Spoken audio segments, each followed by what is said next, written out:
Hey all, so in this one I wanted to just dive a little bit more deeply into using styles through CSS.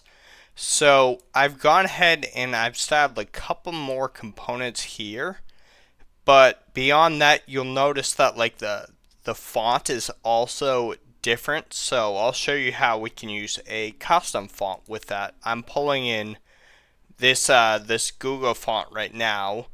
And beyond that, what I wanted to show was that rather than having a bunch of inline styles like this, we can actually have what you're used to seeing in other web projects, which is an actual style.css file, which helps us keep a lot of our code a lot cleaner, and we can reuse it a lot more easily.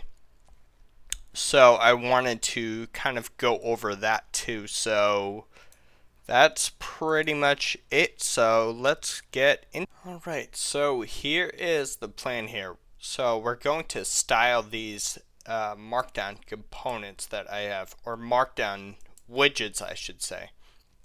And the reason that we're not using a component like we did up here, this will become clearer later in the video, is because these components actually won't have access to our style.css file, which there is a way around that, which I'll show later. So to get started with these, what we're going to do is I'm basically going to rewrite this. So st.markdown. I'll open a parenthesis. I'll open a big string, and what we'll do is we'll start with a div with a class of event card.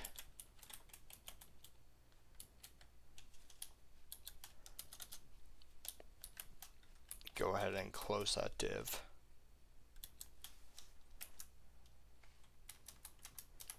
Okay. So now we want another div inside of here, and this will be event title, I believe. Yeah, event title.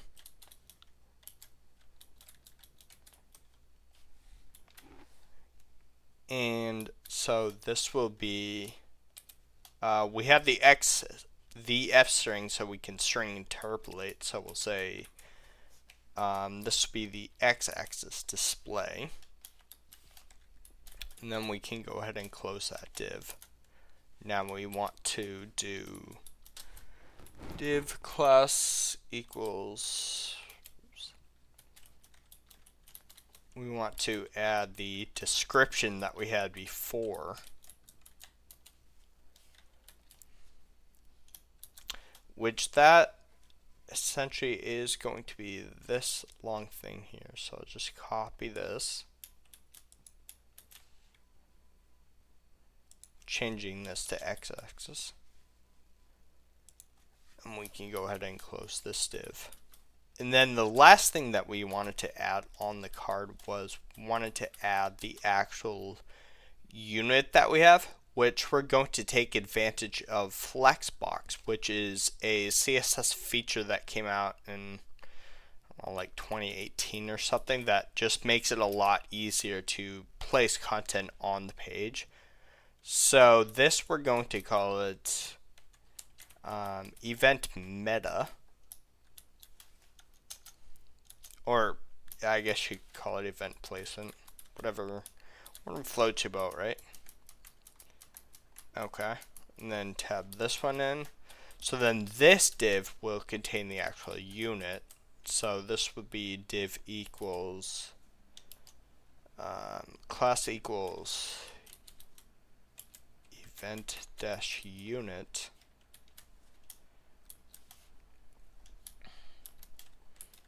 And go ahead and close that div. And essentially it's going to be this thing here, and we'll just change this part to unit. And then, so this is a markdown component, which I'll explain that one in a second. After I copy and paste this, and then we throw this up so that you can see it. So this will be the y-axis display, y-axis, and y-axis. Okay. So if we go ahead and run this now. Right, so we'll just see all this HTML put out, and that's because by default, Streamlit's not going to allow custom HTML. Now, they have a way to get around that by passing a parameter called, it pops up right here, unsafe allow HTML, which is a bool, which is whether to render HTML. So, blah, blah, blah, it'll escape. And treat it as raw text. Okay, so by default that's false, so we're just going to set that to true.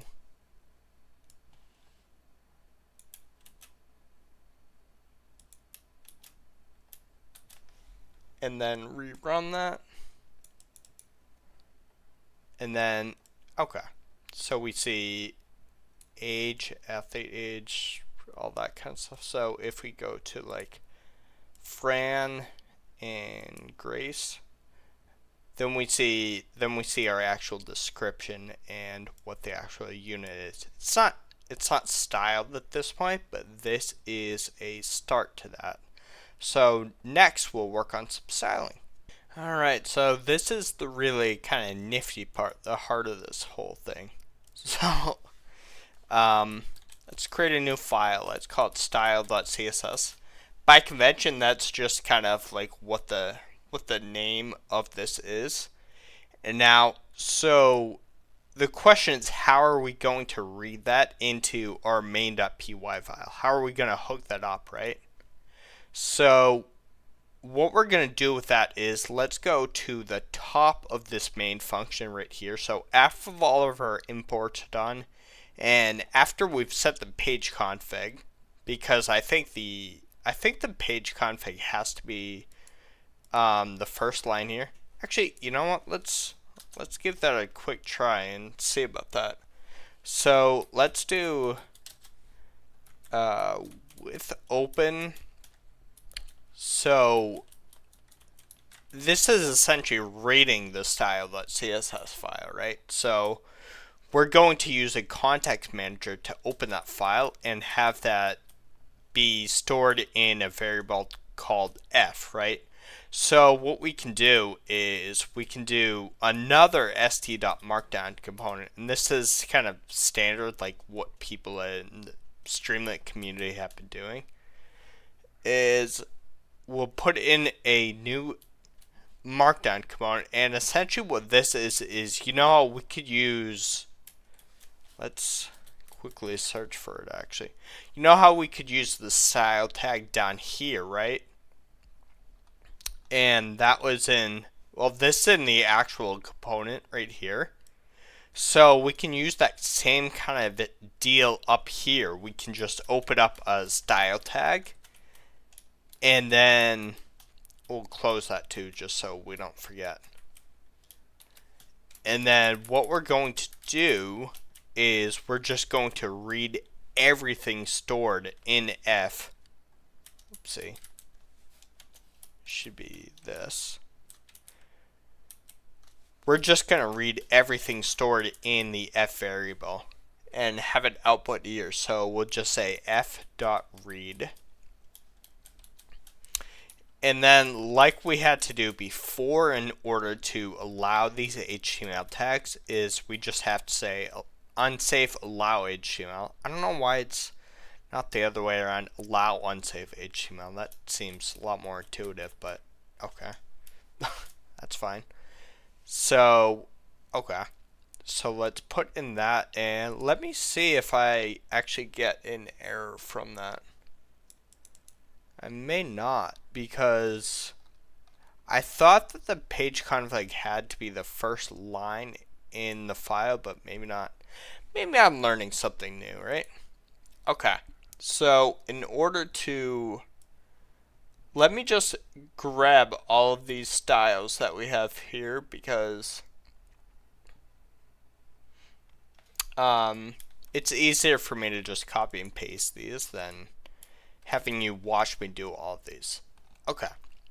So here's all of the styles. You can see that we don't have to have that like double bracket thing anymore. And a big advantage that I find with doing this is now we actually have the editor supporting all of the IntelliSense and everything. So it displays exactly what the color is, so we can drag it to something different if we want. So all that nice stuff that we get with an actual CSS file. So if everything works, this should all, oh right, here's the so event meta is doing display flex. So that's what is actually, that's what's helping with the actual position in it. So align flex items around the main axis of the current. So that's another thing that you wouldn't get with an actual just a plain markdown component, is you wouldn't be able to see all of this nice stuff. So anyway, let's bring that back. Okay, and if we go down to these cards, they don't quite show up, and that's because by default Streamlit doesn't watch CSS files. So we have to rerun it. It's still not showing. Oh, I didn't save it. That would explain it. 90% of the time I make errors, it's just because I didn't save the file.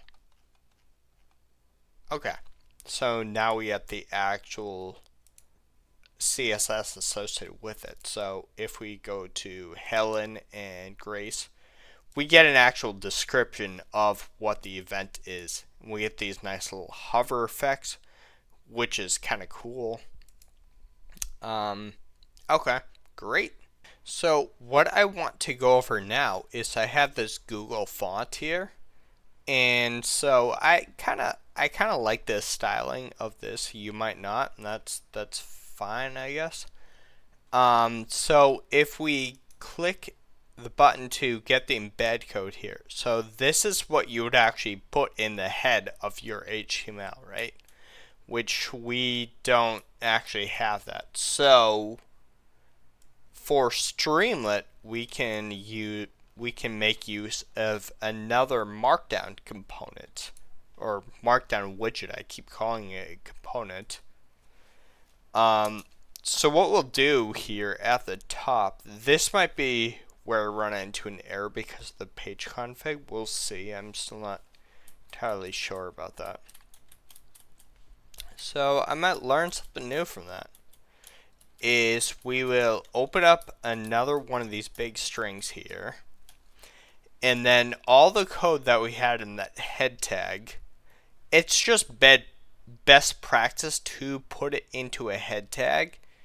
HTML is usually, you can kind of just store it wherever, so that's kind of what we're going to take advantage here, is we're just going to put that wherever.